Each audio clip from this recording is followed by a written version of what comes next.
At first, it looks normal. Just another stream of numbers sliding across cold screens in quiet rooms.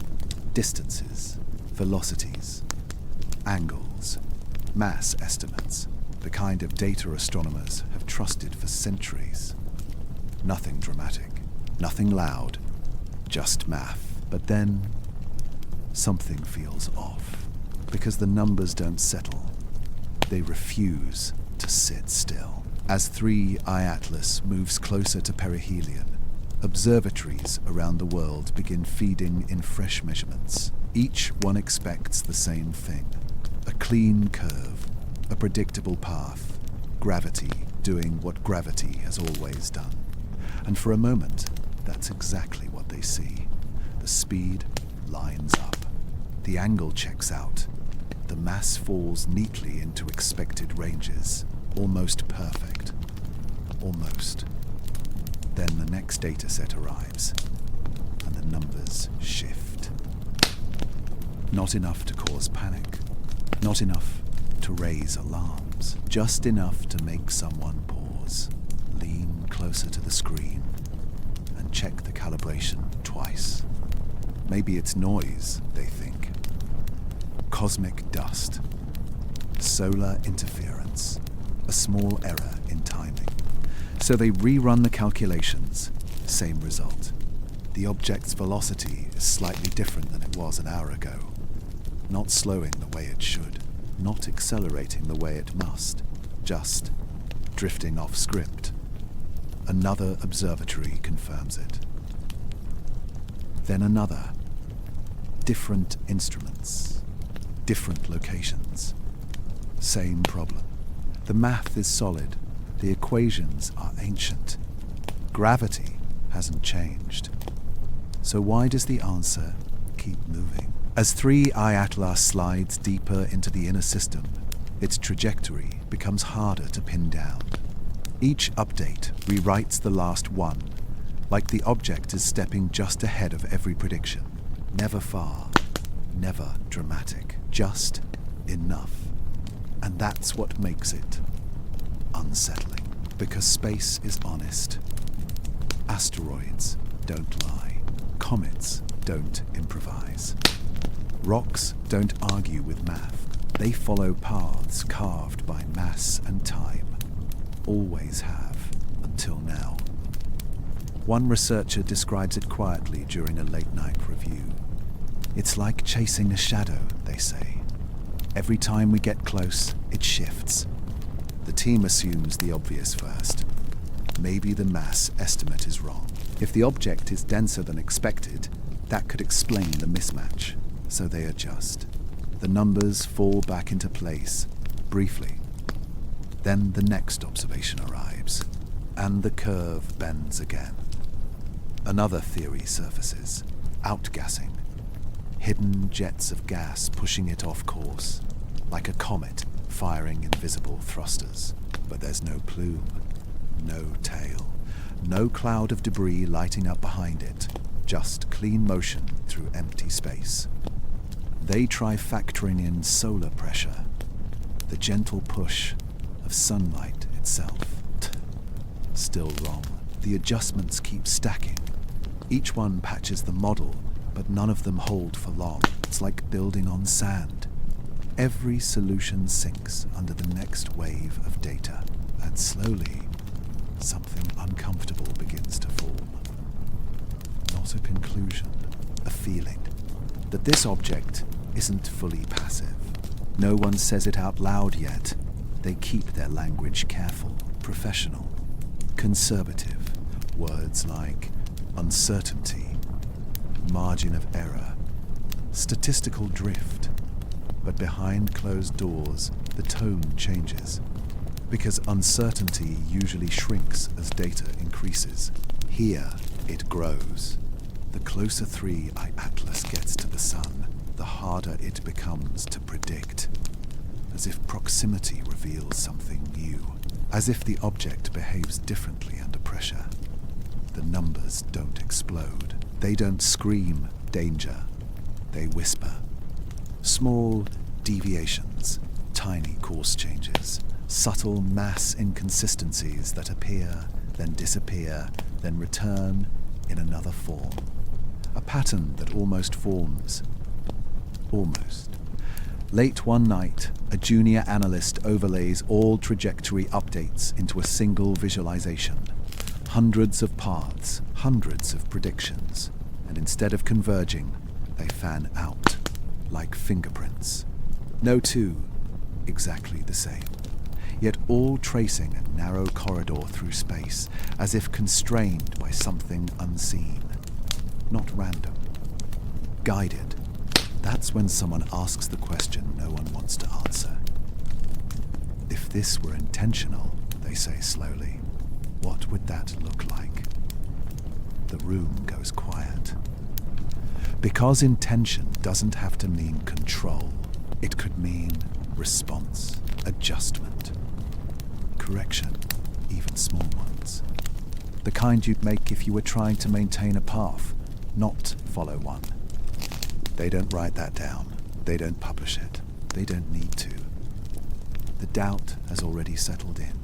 Every new observation now carries weight.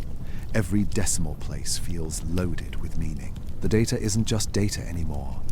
It's behavior. And behavior implies choice. Outside those rooms, the world goes on. People wake up, go to work, scroll past headlines about distant space objects without stopping. No one feels the tension building quietly in the math. No one hears the silence between numbers. But inside observatories, something has changed. The question is no longer, where is it going? It's, why won't it stay put? As 3 Atlas inches closer to perihelion, the sun's gravity tightens its grip. This should simplify things. Stronger forces mean clearer paths. Instead, the uncertainty sharpens. Predictions made hours earlier are already outdated. The object keeps slipping ahead of expectation. Never enough to escape, never enough to confirm anything, just enough to stay strange. And for the first time, someone considers the unthinkable. What if the math isn't wrong? What if the object isn't broken? What if this is exactly how it's supposed to behave? That thought lingers, unspoken, as the next data packet arrives, and the numbers shift again, preparing us for the next anomaly. At first, nothing seems wrong, just numbers. Cold, clean, familiar numbers flowing across screens in dark control rooms. Distances, velocities, angles, mass estimates, the language of space. The language scientists trust more than instinct. For decades, this language has never betrayed them, until now. As the object moves closer to perihelion, early observation data begins to arrive from observatories around the world. Each new data packet is expected to sharpen the picture, to reduce uncertainty, to lock the object into a clean, predictable path. And for a moment it does. The speed looks right. The angle lines up. The mass fits neatly inside known models. Almost perfectly. Almost, because when the next observation comes in, the numbers shift. Not wildly, not dramatically, just enough to notice. At first, it's easy to dismiss. A timing delay, a calibration issue, solar interference. Space is noisy, data is messy. So the teams rerun the calculations. Same result. The object's velocity is slightly off. Not by much. Not enough to cause alarm, but enough to break the pattern. An hour later, another update arrives. The angle has changed. Again, not by much, but enough that the previous prediction is no longer accurate. And that's when someone leans closer to the screen, because gravity doesn't work like this. Objects don't negotiate with math. They follow it. Always. As 3 Atlas continues inward, More eyes turn toward it. More instruments lock on. Radar, optical telescopes, infrared sensors, each designed to remove doubt, not add to it.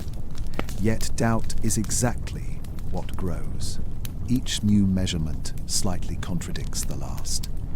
The differences are small, but they stack, like footsteps that don't quite line up, like a shadow that doesn't match the body. Someone suggests the mass estimate might be wrong. If the object is denser than expected, that could explain the deviation. So they adjust the mass. The model stabilizes for a while. Then, the next dataset arrives, and the numbers drift again. Another theory rises to the surface: outgassing. Comets often release jets of gas as they heat up, pushing them off course. It's messy, unpredictable, a perfect excuse. But there's a problem. There's no tail, no dust plume, no glowing trail of vapor, nothing spilling into space. The object is clean, silent, controlled. They try accounting for solar radiation pressure, the faint push of sunlight itself.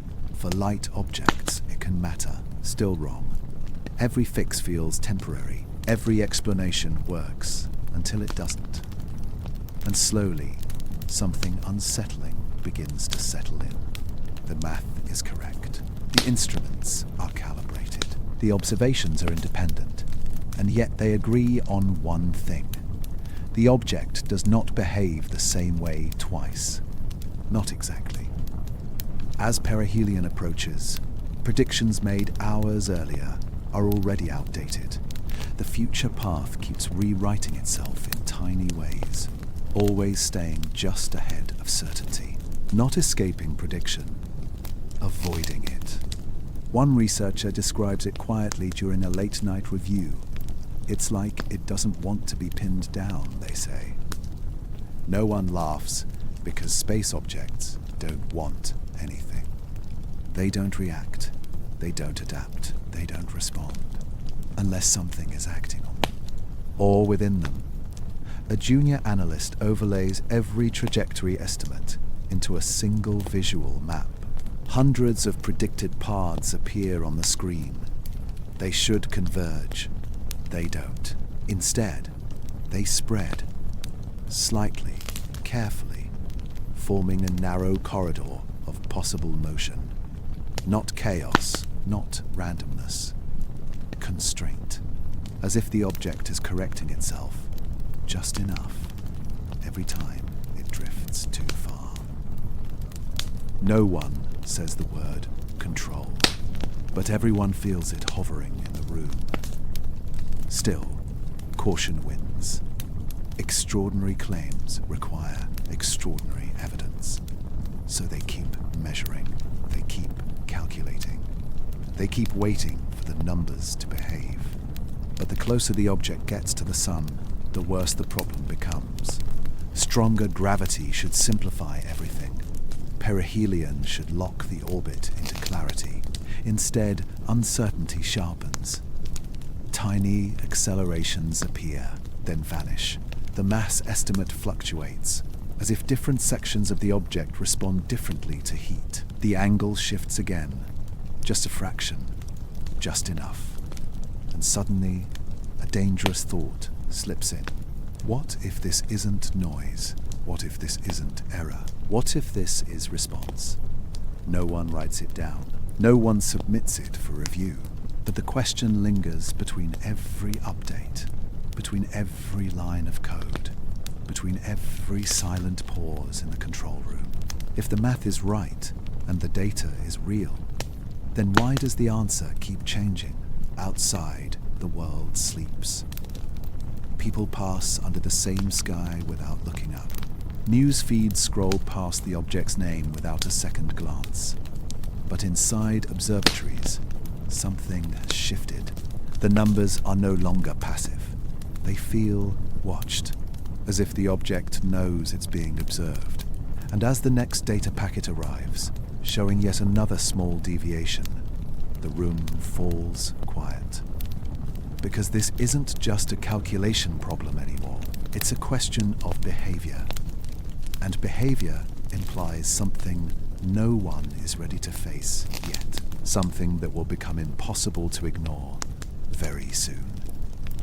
At first, it's routine, almost boring.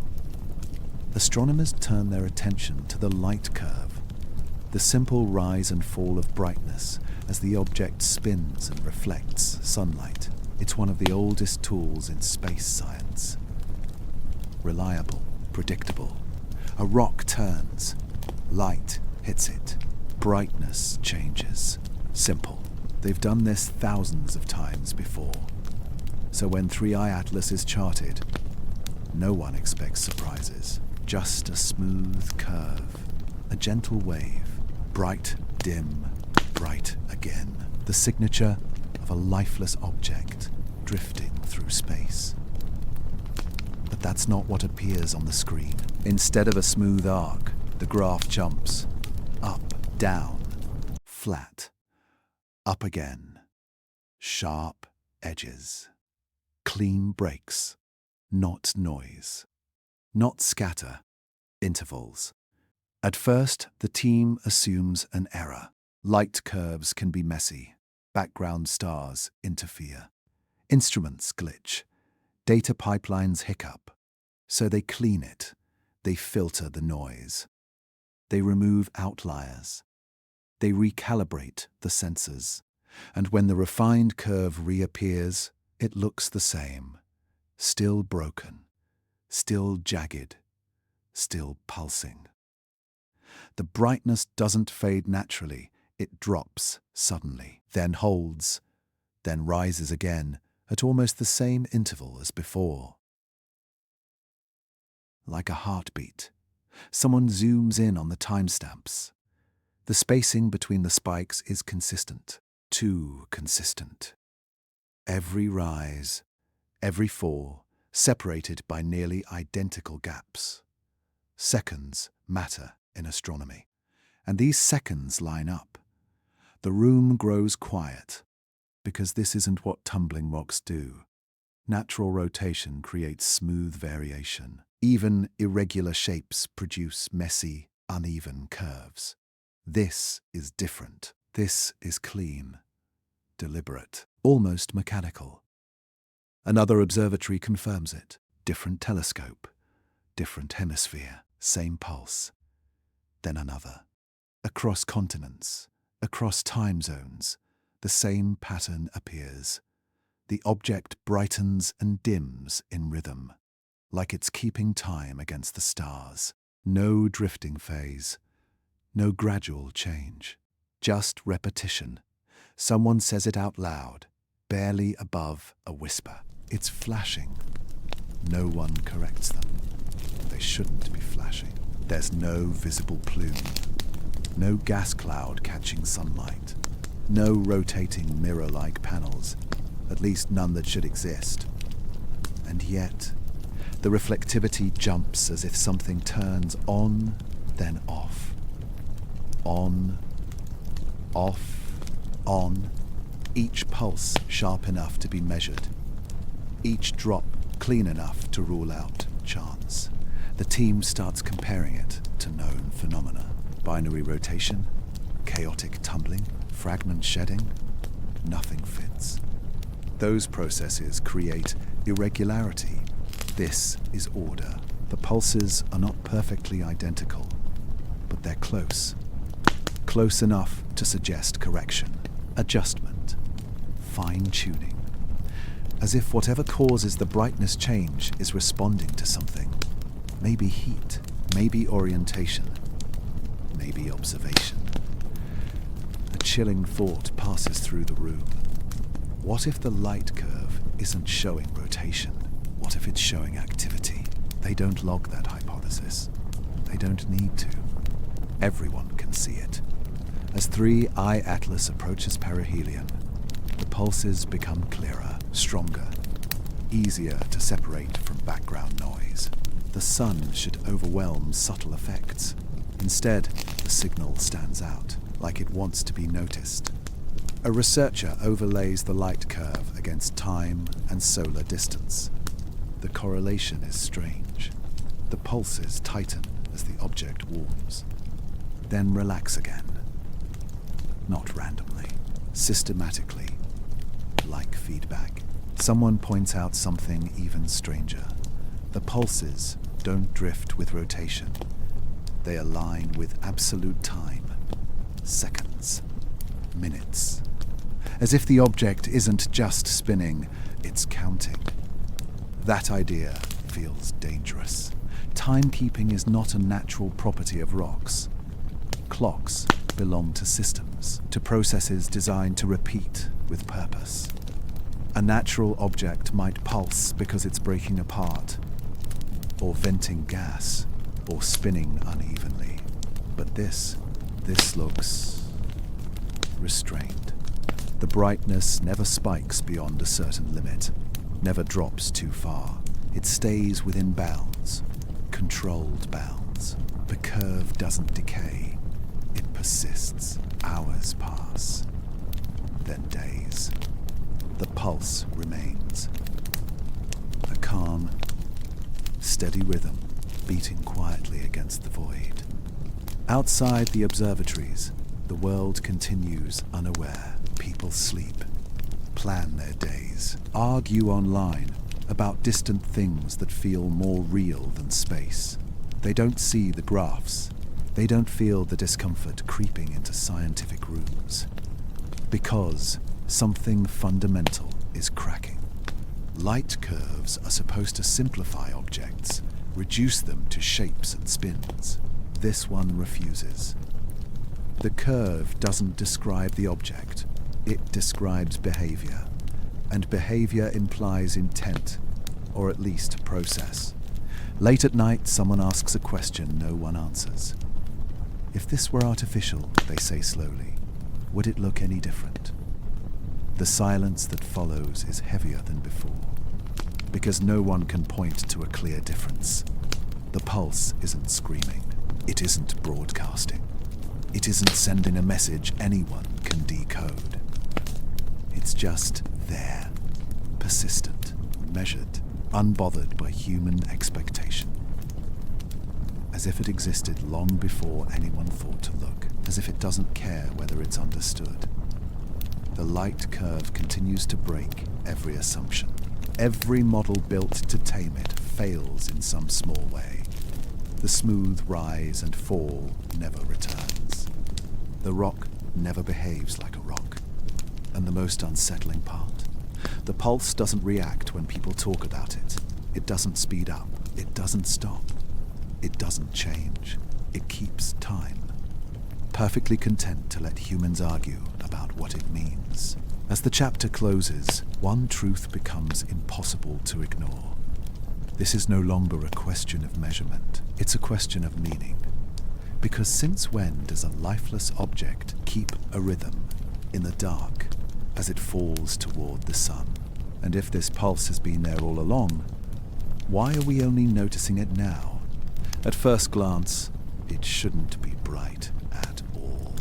As 3I Atlas moves closer to the sun, astronomers expect the usual signs: heat, pressure, ice breaking apart, a faint cloud of gas forming around the nucleus, dust spilling into space, catching sunlight, and turning the object into a glowing smear across the sky. That's how comets announce themselves. Messy, unstable, alive with debris. But this object doesn't do that. There is no tail, no haze, no fog of particles spreading behind it. Just a sharp point of light, clean against the darkness. And that's the problem. Because when scientists measure its reflectivity, the numbers come back wrong. Not impossible, just uncomfortable. The surface reflects sunlight efficiently, too efficiently. Not like rock, not like ice mixed with dust, not like anything seen drifting naturally for millions of years. The light doesn't scatter. It snaps back, crisp, focused, controlled, as if the surface knows exactly what to do with incoming light. they double-check the data. Wrong wavelength? Instrument saturation? Background contamination? Everything checks out. The brightness isn't coming from gas. It isn't coming from dust. It's coming straight off the object itself. Direct reflection. Like sunlight hitting metal. Comets are dirty snowballs. Their surfaces are rough, chaotic, eroded by time and radiation. Light hits them and breaks apart in every direction. This doesn't. The reflectivity curve stays narrow, stable, consistent, even as the sun grows stronger. That shouldn't happen. Heat should roughen the surface, cause microfractures, release material, change the way light behaves. Instead, the reflectivity holds, almost like a limit, almost like a rule. Someone overlays reflectivity data over time. The brightness rises, then stops. It never exceeds a certain threshold. No matter how close it gets, no matter how intense the sunlight becomes, the surface behaves as if it's capped, as if excess energy is being managed, redirected, or absorbed without chaos. A quiet unease spreads through the room. Because this isn't how passive matter behaves. Passive matter degrades, it flakes, it boils, it sheds. This doesn't. Infrared scans confirm it. There's no expanding cloud, no hidden dust field reflecting extra light. The space around the object remains disturbingly empty, clean, sterile, like it's been wiped clear. Someone finally says it out loud. It looks manufactured. The word hangs there. No one rushes to agree. No one rushes to disagree. Because the data doesn't argue back. Engineered surfaces are designed to do specific things with light. Reflect it. Absorb it. Control it. Limit it. Nature usually doesn't bother. Nature wastes energy. This object doesn't. Its reflectivity isn't random. It's uniform across observation angles. That alone is rare. Most space objects have patches. This surface behaves like a single piece, monolithic, as if it were built to a specification.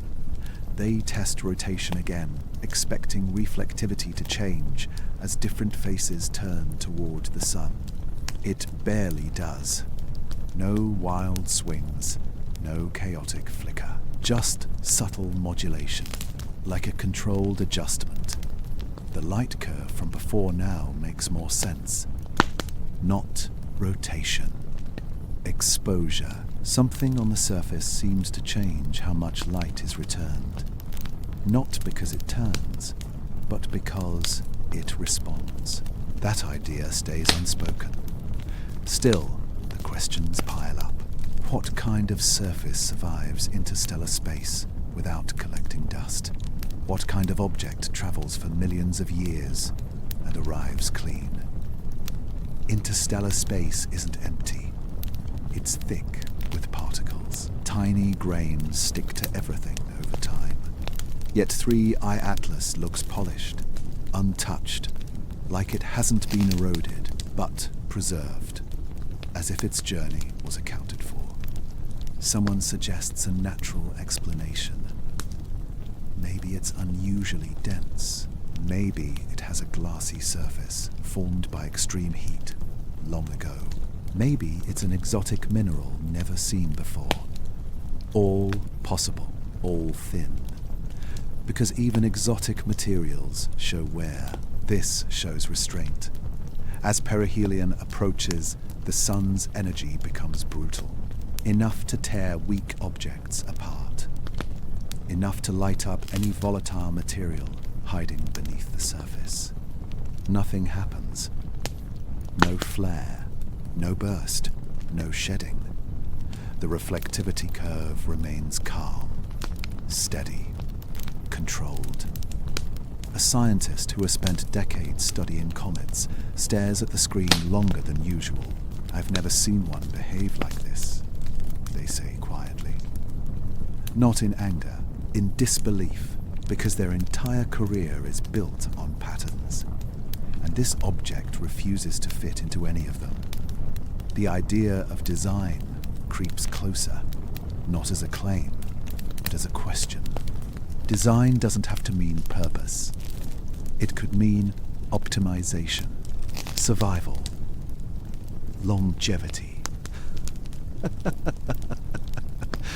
Whatever shaped this object, shaped it to endure. And endurance implies foresight. Late into the night, someone compares the reflectivity profile to known materials. Polished metals, ceramics, composite alloys. The curves don't match exactly, but they rhyme, enough to make the comparison uncomfortable, enough to suggest intention without proving it. That's the worst place for a mystery to live, between denial and certainty. Outside, no one notices. The object is just another dot in the sky, another headline buried under noise.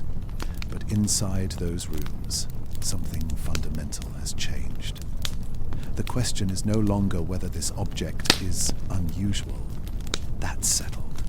The question is, what kind of surface can cross interstellar space, approach a star, and reflect light like it's doing its job? Because rocks don't do jobs. They erode. They break. They forget. This object remembers. As the data locks in, one truth becomes harder to avoid. This glow isn't a side effect. It's a feature. And features exist for reasons. Whatever 3i Atlas is, whatever shaped it, it was built or formed to interact with light, with precision, in silence, for a very long time. And if that's true, then reflectivity is no longer just a measurement. It's a clue, one that points towards something far more unsettling than a strange rock. Something that forces the next question. If this surface is designed, what else is it doing that we haven't noticed yet? It comes back quietly. No warning, no announcement, just a familiar shape reappearing in the data sea, like a memory you hoped was wrong. The pulse. At first, it shows up in one observatory's readings, a small fluctuation in brightness. Sharp, brief, easy to dismiss. Someone marks it as noise and moves on. But hours later, another observatory records the same thing.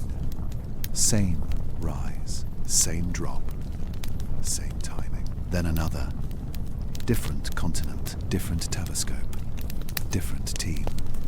Same rhythm.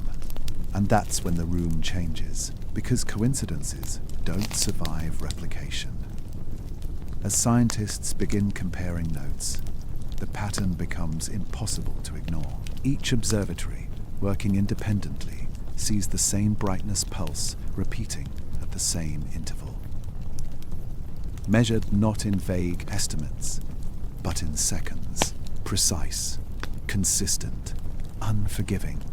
The timing lines up across time zones, across instruments, across systems that were never meant to agree this cleanly. This isn't shared error. This is shared observation. The pulse returns again, and again, and again.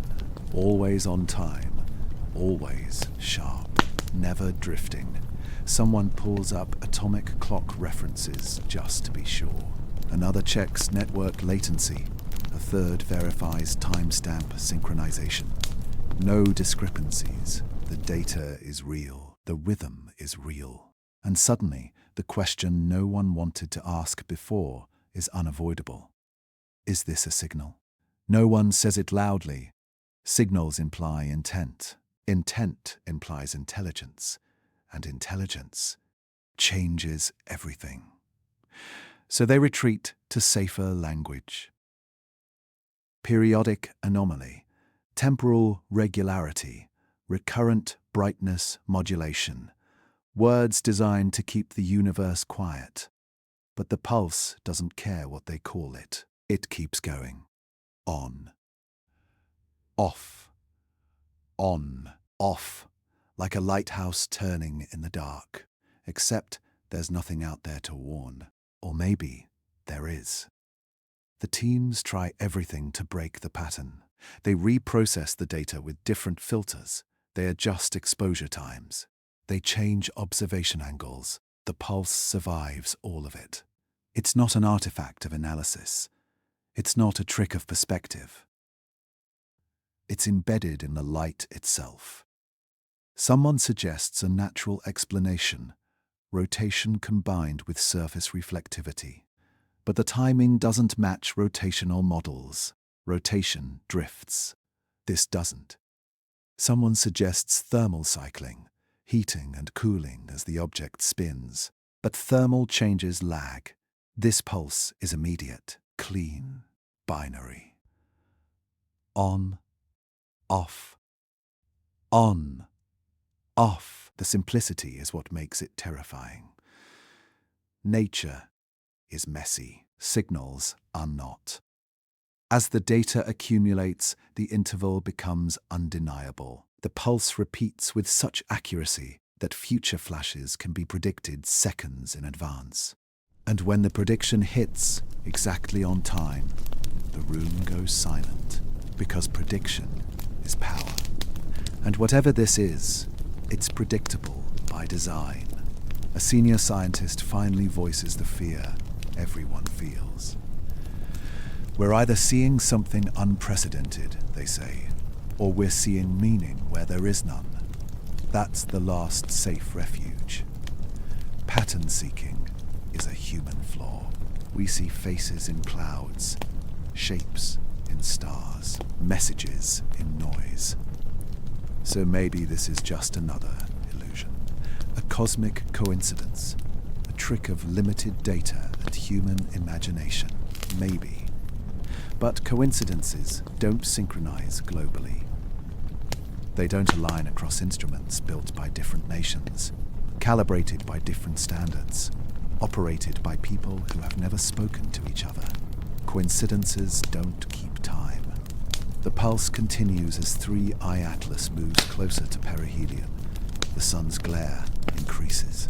The background noise grows harsher, yet the signal cuts through, unchanged, unimpressed, as if the object knows exactly how bright to be and when. Somewhere between fascination and dread, someone asks the most dangerous question yet. If this is a signal, who is it for? The answer no one says is obvious. Us. Because nothing else is listening. No probes. No satellites nearby. No known receivers drifting in deep space. Just Earth. Just eyes. Just instruments built to notice patterns. The pulse doesn't accelerate. It doesn't adapt. It doesn't respond to attention. It simply exists, as if it was never meant to communicate, only to persist. That possibility is worse. A signal that doesn't care whether it's understood isn't a message. It's a marker, proof of presence. As the days pass, the scientific community fractures quietly. Some insist the pattern will collapse under more data. Others argue it's already survived too much scrutiny to vanish now. Careers hang in the balance. Because saying signal too early ends credibility. Saying nothing too late ends trust. So they wait. They measure. They argue in whispers. Meanwhile, the pulse keeps ticking. Steady as a metronome. Cold as a machine. And somewhere deep beneath the data, a new awareness takes shape. This object isn't just passing through. It's interacting. Not physically, not aggressively, but temporally. It's imposing rhythm on observation itself. For the first time, humans aren't just watching something in space. they're synchronizing with it. The realization lands slowly, painfully. If this is random, it's the most disciplined randomness ever observed. If it's natural, it behaves nothing like nature. And if it's artificial, then this is the first time humanity has measured something not meant to break, not meant to shine, not meant to burn, but meant to endure. The pulse returns once more, right on time. And as the chapter closes, one question remains, heavier than all the others. Are we detecting a signal, or are we witnessing the quiet heartbeat of something that was never supposed to be found at all? The thermal data arrives late, not because it was delayed, but because no one was ready to look at it. Heat is honest. Temperature doesn't lie. Light can deceive. Motion can confuse. Reflection can trick the eye. But heat follows rules. So when the first thermal readings from 3i Atlas come in, the room expects clarity, a final anchor, something solid to hold on to. Instead, silence. The temperature rises as the object nears the sun. That part makes sense. Every object warms under solar pressure. Models predict it down to the decimal. Then the rise slows, not gradually, abruptly. The curve bends in a way no one expected. Moments later, the temperature drops. Not a little. Not because of shadow, but deliberately, sharply, as if something changed. Screens refresh, numbers update. And then it stabilizes. Right there, holding. Balanced between heat and cold, despite the sun pouring energy into it. No venting, no explosion. No shedding of material, just balance. The room doesn't erupt into questions. It goes quiet, because this isn't an error you argue with. This is a result you sit with. Thermal models are rebuilt immediately.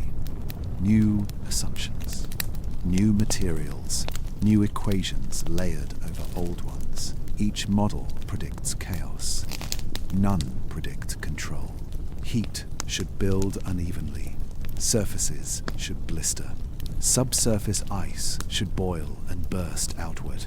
Temperatures should spike, then fall unpredictably. But 3i Atlas does none of that. Its thermal pattern behaves like a system, not a reaction, a response. The temperature curve looks intentional, rising until a limit, dropping when it crosses a threshold, then holding steady, as if maintaining equilibrium. Someone zooms in. The fluctuations aren't random. They're corrective, small dips following rises, minor rises following drops. Feedback. That word doesn't belong here. Feedback implies monitoring. Monitoring implies awareness.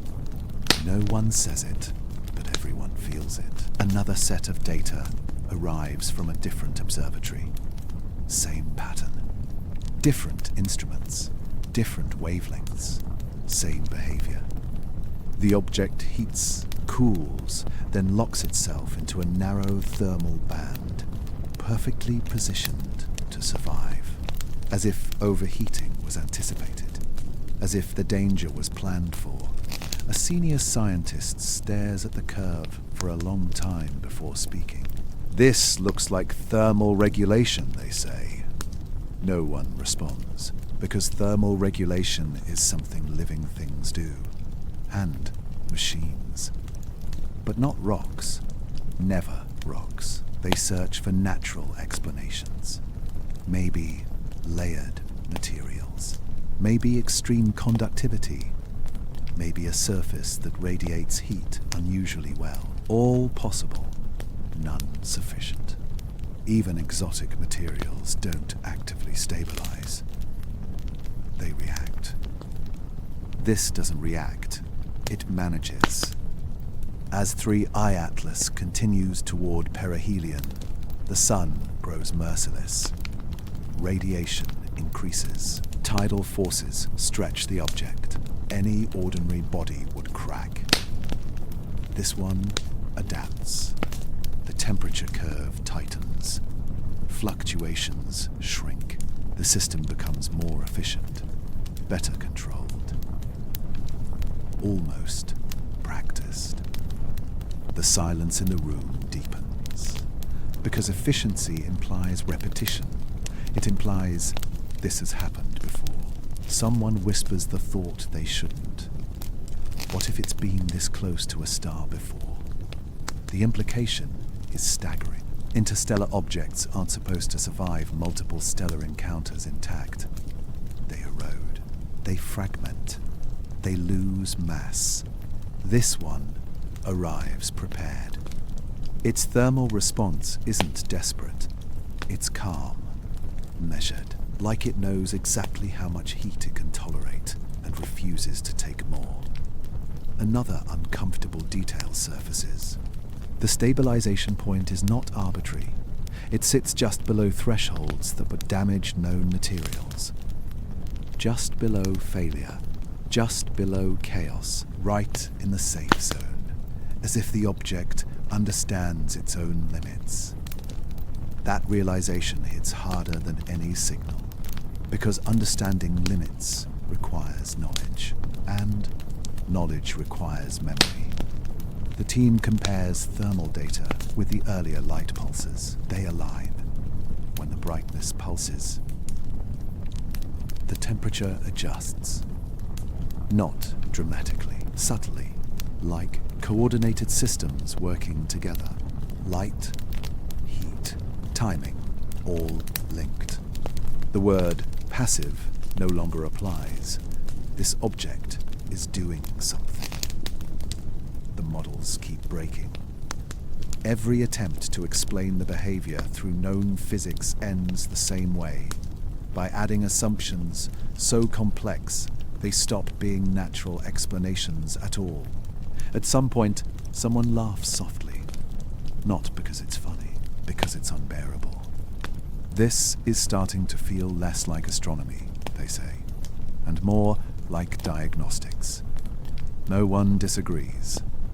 Diagnostics are what you run on systems, on machines, on things built to function. The sun keeps burning. The object keeps regulating. Nothing dramatic happens. And that's what makes it terrifying. No flare, no failure, no reveal. Just quiet competence. As if this is exactly what it was made, or formed, to do. Outside, the world still doesn't notice. Headlines mention nothing about temperature curves or thermal anomalies. People argue about closer problems, but somewhere in those silent rooms, a line has been crossed. Because heat was supposed to be the final test, the one that forced truth. Instead, it revealed restraint. And restraint is not random. As perihelion approaches, the temperature holds, not drifting, not spiking, holding, like a steady breath, like a system in control. The data stops being surprising and starts being disturbing, because every new reading confirms the same thing. This object is not being overwhelmed by the sun. It is negotiating with it. And when the thermal data settles into its final stable band, no one celebrates, no one relaxes, because the question that follows is heavier than all the others combined.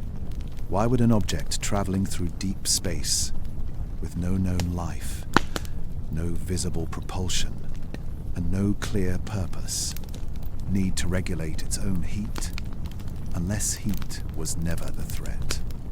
Unless survival was always the plan. And if that's true, then this object didn't just wander into our system. It arrived prepared, and whatever comes next will not be explained by broken models alone. The debate doesn't begin loudly. There's no announcement, no headline, no single moment where everything changes. It starts in pauses, in longer silences after meetings, in emails rewritten 3 times before being sent, in words chosen carefully and meanings left unfinished. By now, everyone has seen the same data: the broken motion, the pulsing light, the controlled reflectivity, the regulated heat. Each anomaly alone could be argued away. Together, they refuse to stay quiet. So the community does what it always does when certainty collapses. It divides. On one side are the naturalists. They believe deeply that the universe is stranger than we imagine, but never intentional. That given enough time and distance, matter can arrange itself into forms that feel impossible. Exotic minerals, unknown physics, rare coincidences stacked on top of each other. This is nature, they say. We just haven't seen it before. And they may be right. Because space is vast and humility has saved science before. But, on the other side, a different mood takes hold. These scientists don't speak in absolutes. They don't make claims. They don't raise their voices. They just ask questions that won't go away. Why does the object regulate heat? Why does it pulse with time? Why does its reflectivity behave like a surface with limits? Why does every system seem to work together?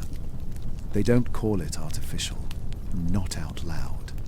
They use softer phrases, non-random behavior, functional characteristics, system-level responses, but everyone knows what they're circling. The word sits there, heavy, unspoken. Machine. No one wants to be the first to say it, because saying it changes everything. A machine implies design. Design implies intelligence. And intelligence implies intent. And intent opens a door science has never walked through without fear. So officially, the debate is framed as methodology.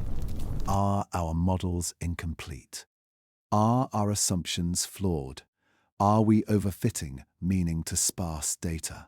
Safe questions, respectable questions. But underneath them runs something older and more human. Fear. Fear of being wrong. Fear of being ridiculed. Fear of being right too soon. Because history is not kind to scientists who jump ahead of evidence. Careers are built on caution. Reputations die on speculation. And yet, silence has its own cost. In closed meetings, the tone shifts. Someone points to the thermal regulation again. That's not passive, they say. Someone else counters. Neither is crystallization. Neither is magnetism. Nature self-organizes. Another brings up the timing of the pulse. Self-organization doesn't keep atomic time. The room tightens. These aren't arguments meant to be won. They're meant to survive. Every camp understands what's at stake. If this is natural, then our understanding of matter just expanded in a profound way. If it's artificial, then we are no longer alone in our category of builders, and that possibility carries weight far beyond astronomy. So the language stays careful. Papers are drafted, then softened. Conclusions are trimmed. Words like could, may, and suggests multiply like shields. No one writes machine, but everyone avoids writing rock. In interviews, scientists smile politely. They talk about exciting discoveries, about the beauty of the unknown, about how science thrives on mystery. They do not talk about late-night arguments. They do not talk about the moments when someone asks, if this were built, what would it be built to do? That question never makes it into print, because there is no safe answer. Observation, survival, transit, or something else entirely? The debate intensifies as more data arrives and refuses to settle anything. Each new measurement sharpens the divide. Natural explanations grow longer, more complex, more fragile. Artificial explanations remain short, unsettling, and incomplete. Both sides accuse the other of bias. One side clings to humility, the other to honesty, and both fear crossing the same line, because naming something gives it power. Once you name it, you invite consequences, public attention, political interest, media distortion, and worst of all, expectation. If this is a machine, people will ask what it wants, what it means, whether it's watching. Scientists are not trained for that. They are trained to measure, not interpret intent. And so the word remains unspoken. But it leaks anyway, in glances, in hesitations, in the way conversations stop when someone new enters the room. The object itself continues its silent passage, unaware or uninterested in the arguments it has ignited. It doesn't change behavior. It doesn't respond to scrutiny. It doesn't clarify anything, which only makes the debate worse. Because if it were reacting, at least it would feel alive. This feels indifferent, as if the object exists on a level where human understanding is irrelevant. One scientist puts it best during a private exchange. We're not arguing about what it is, they say. We're arguing about what we're allowed to consider. And that's the truth beneath everything. Science prides itself on open inquiry. But even science has taboos. Even science has words that feel too heavy to lift. Machine is one of them. Because machines don't belong to the cosmos. They belong to makers. And if there is a maker, or makers, then humanity's place in the universe. So the debate continues, carefully, quietly, endlessly. No winner, no consensus, no resolution. Just two camps staring at the same data and seeing different futures. As 3i Atlas moves on, the arguments grow softer but more permanent. They won't end when the object leaves. They won't end when the data stops. Because the real debate is no longer about this object. It's about us. About how far we're willing to follow evidence, even when it leads somewhere uncomfortable. About whether we fear being wrong or being changed. And as the chapter closes, one truth becomes unavoidable. We are not afraid of naming the object. We are afraid of what that name would say about our place in the universe. Because once you admit the possibility of a machine, you have to ask the next question. Who built it? And why did it come here, now? Silence is not what they expected. If there was ever going to be a moment where the mystery cracked open, this was it. After light, after heat, after motion refused to behave, the next step was obvious. Listen. Radio telescopes across the world pivot toward 3i Atlas. Massive dishes, quiet valleys, instruments designed to catch whispers from the edge of the universe. If there is anything artificial out there, this is how it would speak. The teams prepare for noise. Static, bursts, random spikes, something, anything. Because even chaos would mean activity. The first data comes in. Nothing. Not empty space noise, not background radiation. Just quiet, clean, flat, unbroken. At first, relief moves through the room. No signal means no message. No message means no intent. They almost smile. Then someone notices something strange. The silence isn't messy. It isn't natural static. It's too smooth. Radio space is usually alive with clutter, pulsars ticking, stars humming, galaxies bleeding energy into the dark. This channel is calm, as if something has been carved out of it. They widen the frequency range. Still nothing. They narrow it. Still nothing. But the nothing behaves. There are boundaries. Edges where noise stops and resumes. Someone overlays time again. The silence appears in intervals. Just like the light pulse. Just like the thermal shifts. Quiet, then background noise, then quiet again. Not randomly. On schedule. The room stiffens. Because now silence is doing something. Natural radio silence is rare and never neat. It fades. It drifts. It leaks. This doesn't. It switches. Off, on, off. Like a system deciding when to speak and when not to. They check for interference, military signals, satellite overlap, atmospheric distortion. Everything is cleared. This quiet is not coming from Earth. It's coming from the direction of the object. Someone mutters the thought no one wants to finish. It's not transmitting. It's suppressing. That idea hits differently. Transmission is loud. Suppression is controlled. One requires energy. The other requires intention. They compare the radio data with optical and thermal timelines. The alignment is uncanny.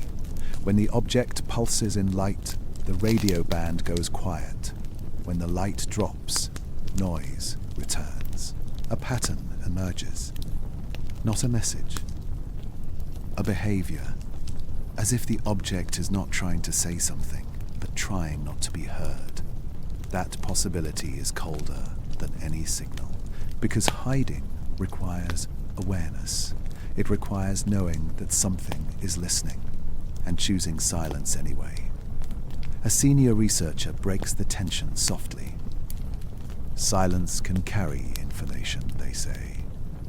No one argues. In human terms, silence can mean refusal, or control, or restraint.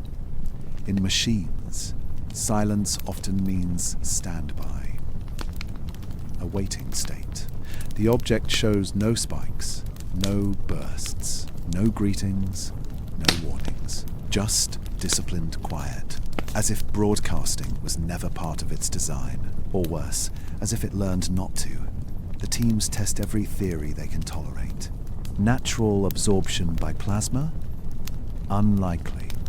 Shadowing by geometry? Doesn't fit. Unknown physical process. Possible, but vague. The explanations grow thinner. The quiet remains solid. And slowly, an unsettling interpretation forms. What if this object isn't communicating outward, but inward?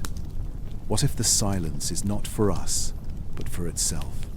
Machines don't always talk. Some listen. Some wait. Some monitor environments until conditions change. That thought hangs heavy. Because conditions are changing. The object is approaching perihelion. Human attention is intensifying. Every sensor is pointed at it. And still, it says nothing. Not because it can't, but because it doesn't need to. That realization unsettles even the skeptics, because if silence is intentional, then observation itself might be the interaction. We look. It withholds, not hostile, not friendly, just indifferent or disciplined. Someone asks the question quietly. If it wanted to speak, would we even understand it? No one answers. Because radio is a human choice, a human assumption, a language built on our physics and our history. An intelligence older or simply different might see no reason to shout into space. Silence is universal. Silence travels farther than sound. The data keeps coming in. More silence, more structure. More proof that absence can be shaped. As 3 Ayatollahs moves past, another observation window, the radio quiet zone shifts with it, like a shadow that follows its motion precisely. That detail ends the last argument. Shadows don't form by accident, not in radio space. This is no longer about finding a message. It's about confronting restraint. Whatever this object is, it has chosen not to speak. And choice is the loudest signal of all. As the chapter closes, one truth settles in. We turned our instruments outward, hoping to hear something foreign. Instead, we learned something unsettling about ourselves. We expected noise, because noise is how we announce presence. But silence is how you pass, unnoticed. And if silence can be shaped, timed, and controlled, then the question is no longer whether this object is trying to communicate. It's whether it ever intended to, or whether we were simply meant to notice and wonder in the quiet. At first, the story leaks out slowly. A clipped headline here, a vague interview there, a sentence buried near the end of an article most people never finish. Unusual interstellar object. Data still inconclusive. Scientists urge caution. Safe words, comforting words. But curiosity has a way of spreading faster than certainty. Clips begin to circulate. Graphs with strange curves, screenshots of pulsing light, short videos explaining anomalies in plain language. People start to notice, and something shifts. Because the story stops sounding like space and starts sounding like a mirror. Online, questions appear that scientists never asked publicly. Why does it pulse? Why does it regulate itself? Why does it feel intentional? Comment sections fill with unease. Not panic, not excitement, discomfort. A quiet, creeping sense that this isn't just another discovery to admire and forget. It's personal. For most of history, space has been a safe mystery. Far away, untouchable. A place where strange things happen, but never to us. Now, that distance feels thinner, because this object didn't explode, didn't crash, didn't announce itself. It just arrived and behaved calmly, precisely, patiently.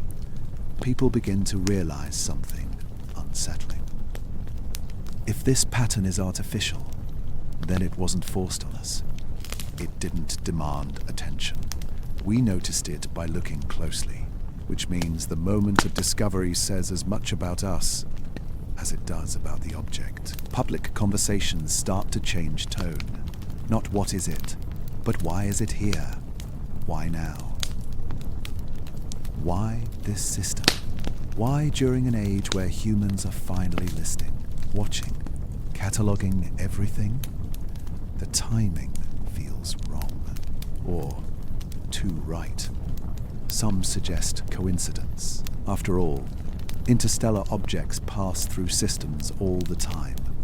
We just didn't have the tools to notice them before. That explanation almost works. Almost until people remember the behavior, the regulation, the restraint, the silence. This wasn't a collision with chance. It was a passage through awareness. A quiet one. As more people engage with the data, a subtle emotional change spreads. Not fear, not awe. Recognition. If this object is artificial, then it represents something older than us, calmer than us, and far less desperate to be seen. And that comparison doesn't flatter humanity. We send signals everywhere. We shout into the void. We announce our presence constantly. This object does none of that. It doesn't broadcast. It doesn't react. It doesn't care whether it's misunderstood. And that indifference is what unsettles people most, because it suggests we are not the audience. We are the observers. Late-night conversations shift away from science and toward meaning. If it's artificial, is it a probe? If it's a probe, what is it observing? If it's observing, is it finished or just beginning?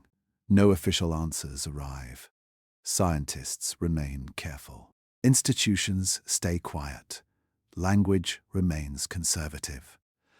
But the public doesn't need conclusions to feel the weight. They feel it instinctively. This isn't about aliens landing or messages being decoded. It's about perspective. For the first time, many people seriously consider a thought that feels both small and heavy. What if humanity is not the beginning of intelligence, but a moment inside a much longer story? And what if this object is proof, not of contact, but of precedent? The discomfort deepens when people realize something else. The object didn't change course when we noticed it. It didn't respond when we watched harder. It didn't alter behavior when attention grew, which suggests something important. Our awareness does not matter to it. That realization cuts deep, because human history is built on the belief that being noticed is power. Being seen matters. Being acknowledged matters. This object offers none of that. It exists as if we are background noise, and suddenly the question, why now, takes on a darker tone. Maybe it's not about us reaching some milestone. Maybe it's about the object reaching one, passing through, sampling. Continuing.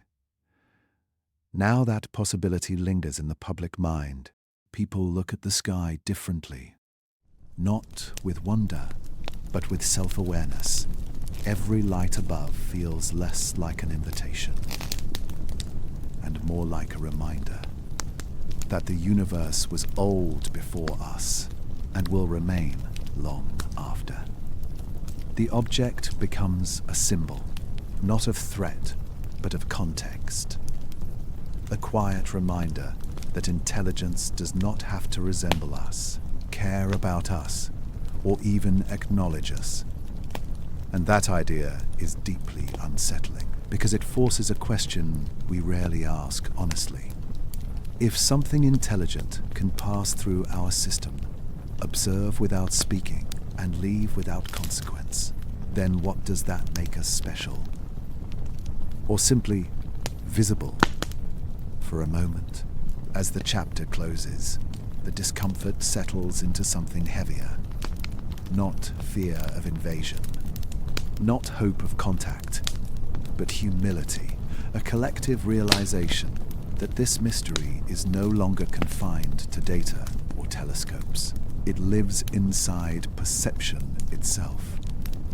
And the question hanging over everything is no longer scientific, it's existential. If the pattern is artificial, why did it pass by silently? Why did it arrive during our watch? And why does it feel like it wasn't meant to stop, but to be noticed, just long enough to change how we see ourselves? Before moving on, they try to rewind it.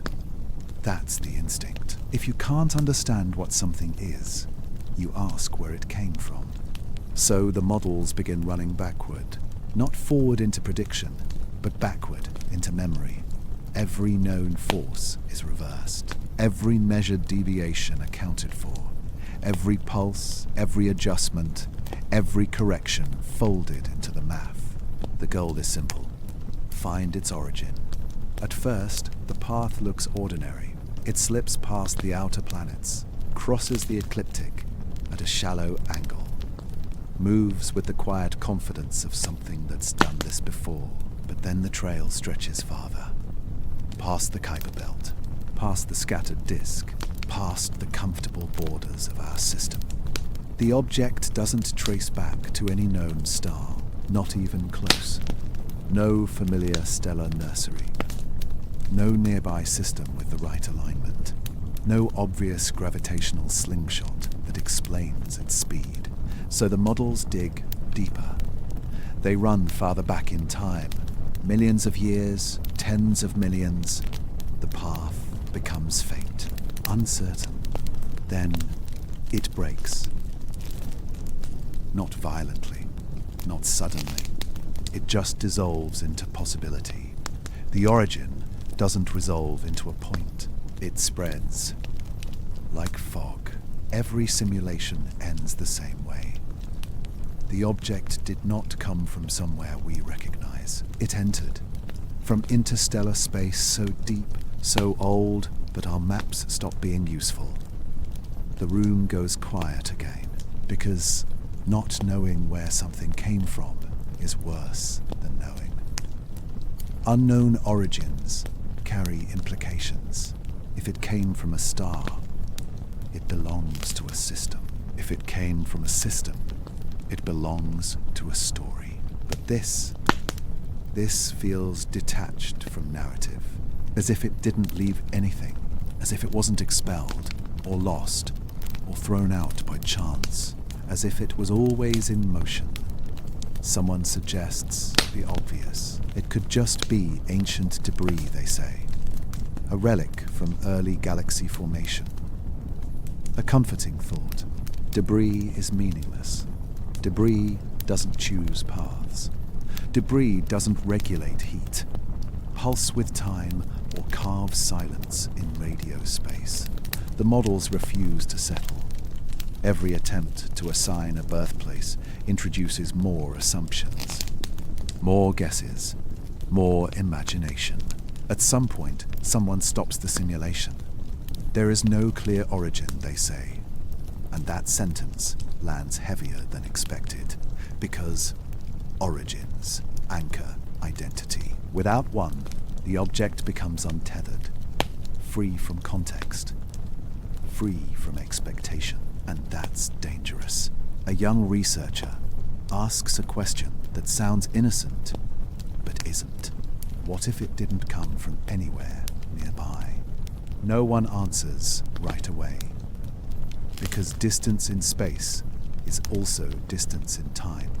If this object has been traveling for hundreds of millions of years, then it predates humanity, predates Earth's civilizations, maybe even predates complex life here, which means whatever shaped it, whatever logic it follows, was formed in a universe very different from the one we know.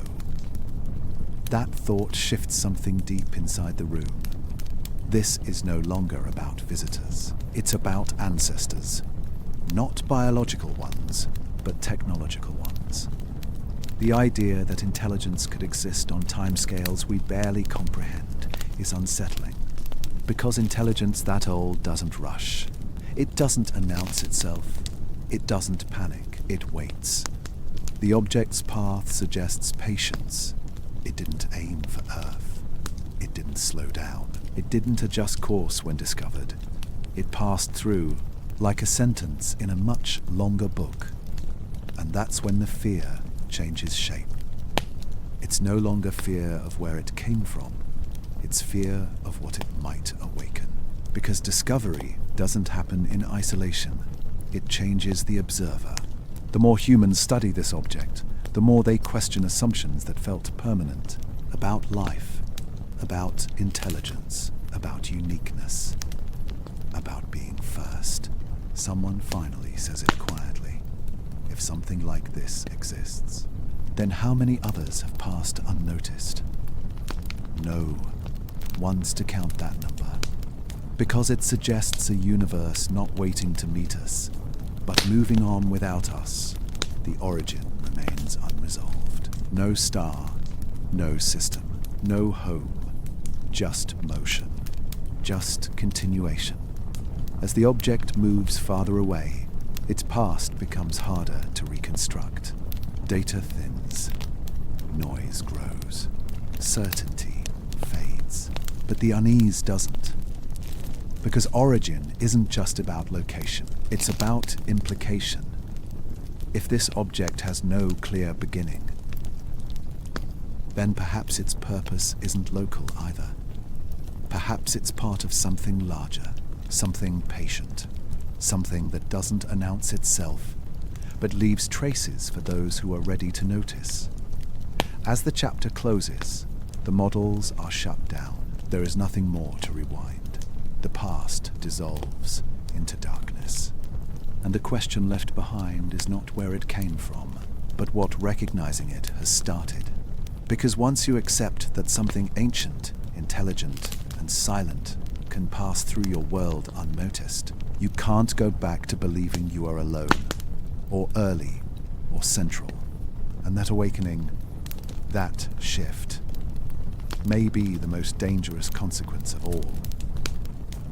At some point, it begins to leave. Not dramatically, not with a flare or a final signal. Just quietly, steadily, slipping back into distance. 3IATSS moves away from the inner system, past the point where sunlight loses its grip. Instruments keep tracking it, but the data thins, the numbers soften, the object grows smaller, dimmer, harder to hold. And then something changes. The pulse slows, not abruptly, not broken. It simply fades. One interval stretches longer than the last, then longer again. The rhythm that once cut through noise with machine-like precision begins to loosen, like a heartbeat drifting towards sleep. On, off, on. Then silence. No final spike. No dramatic end. Just absence. The screens don't go dark, but the meaning drains out of them. What once demanded attention now blends back into background space. The light curve smooths. The thermal readings flatten. The radio quiet zone dissolves into ordinary cosmic noise. The anomaly ends. And for the first time since its arrival, the universe behaves again. That should feel like relief. It doesn't. Because the end of observation does not feel like closure. It feels like being dismissed. Meetings continue for weeks. Papers are drafted, revised, softened, delayed. Language tightens. Conclusions retreat. There is insufficient evidence. Further study required. Natural explanations remain plausible. True statements. Careful statements. But none of them answer the feeling left behind. Because whatever that object was, it didn't fail. It didn't break. It didn't reveal itself. It completed its passage. As if the inner system was never the destination. As if observation itself was incidental. Scientists replay the data one last time. They search for missed details, hidden correlations, anything that might change the ending. Nothing does. The pulse is gone. The object is gone. All that remains is memory, and questions that feel heavier now than they did before. Was this a discovery? Or was it a test we didn't know we were taking? The unsettling part isn't that we didn't understand it. It's that it didn't seem to care whether we did. There was no message, no greeting, No warning written in symbols we failed to decode. Just behavior, restraint, control, and then departure. Some argue that this is how science always feels in the moment. That mystery fades with time. That future discoveries will reframe this one into something ordinary.